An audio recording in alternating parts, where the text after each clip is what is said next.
Obito as a character gets really disrespected and misunderstood in my opinion. I see a lot of people claiming that he is a simp and he started a war over Rin, and that him pretending to be Madara makes no sense, but I disagree with the sentiment completely. When Madara gives teenage Obito the classic wake up to reality speech, while Obito is listening to his words, it is relatively clear that he does not understand what Madara means when he says, "Nothing ever goes to plan in this accursed world." He is simply motivated to get back to his friends Rin and Kakashi so that they can know he's still alive and he can continue to live out his life as he was prior to his near-death experience.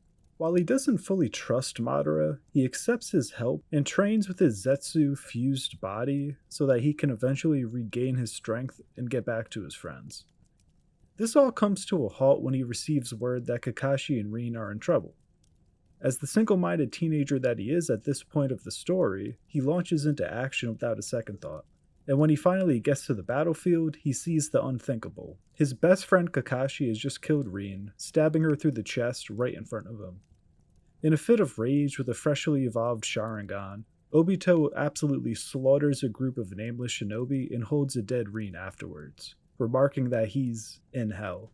This is the moment when Obito truly comes to understand the words that Madara spoke to him earlier and comes to desire a world where his dreams and desires can actually exist. It is not because he is a hormone-driven teenager who wants to bone Rin. It is because this, along with his near-death experience, have mentally broke him, and have driven him to the point where he truly believes that nothing will ever goad his desire in this current cruel world.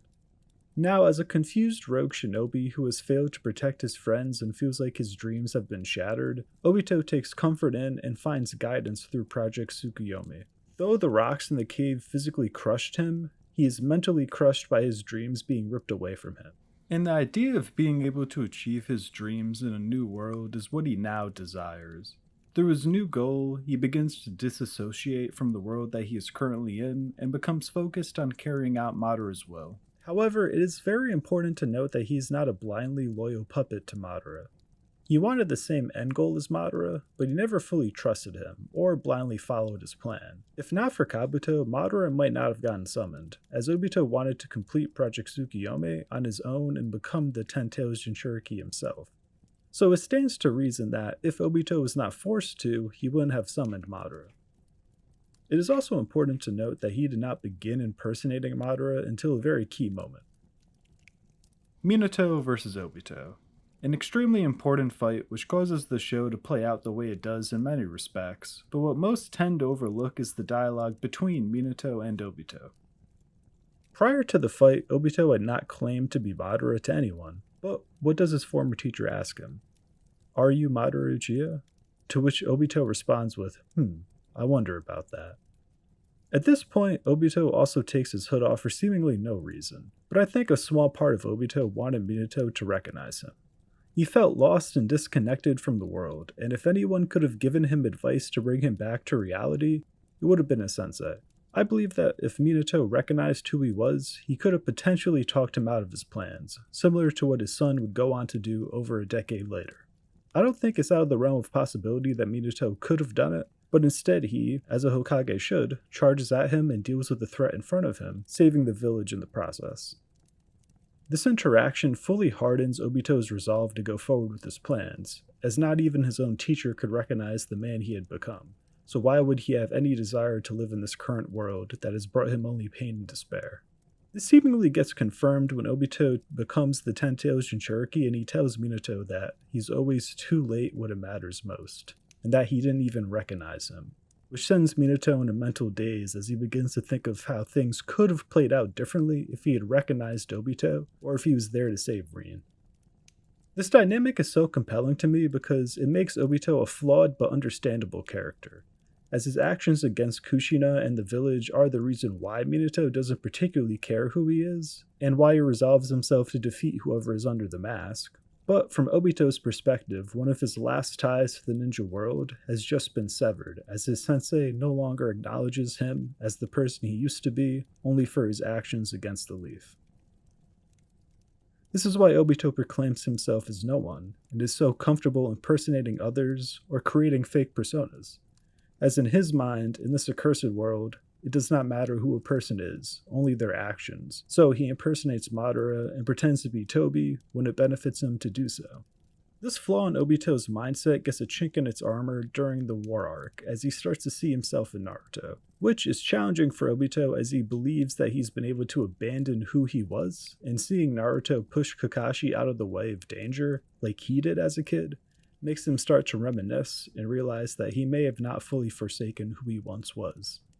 He then goes out of his way to break Naruto mentally, because if he is able to, it'll provide him the confirmation that he needs to know he made the right choice. Breaking Naruto is essentially akin to breaking himself in his eyes. He wants to break Naruto just as he was broken by this accursed world. When he is unable to break Naruto's resolve and will to fight, he becomes very frustrated because it makes him think that he perhaps too could have showed such resolve. This flaw in Obito's mindset gets fully exposed when he is the Ten Tails Jinchuriki and struggling to gain control over the tailed beast in order to retain his consciousness. If he truly did not care about who he was, then why would he be fighting so hard to retain his memories? When fighting this inner mental battle, he thinks of his former comrades, and it shows that deep down he never truly forgot who he was, he just completely lost faith in the meaning of who he was. But when push came to shove, he used the memory of his comrades to motivate him, showing his personal attachment to them never faded.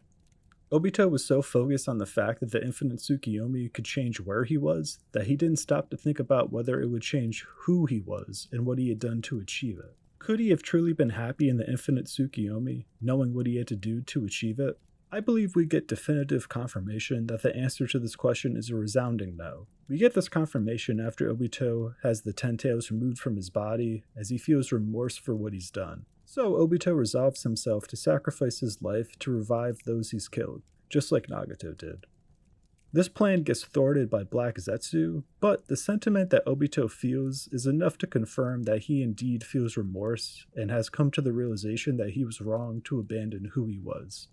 Obito's death scene, despite everything he has done, still hits home due to the fact that he had just accepted who he was again, and in theory would have repented for his wrongdoings if given the chance. However, in the end, he died saving the 6th and 7th Hokage from certain death, in a way repenting for his wrongdoings against the 4th and 5th Hokage during his days as the Masked Man. This is why I believe his story is so beautifully told, in some respect, should be put on his name. Thank you for watching this breakdown of Obito's story. If you enjoyed it or are interested in further explorations of screen stories, please feel free to drop a like and subscribe.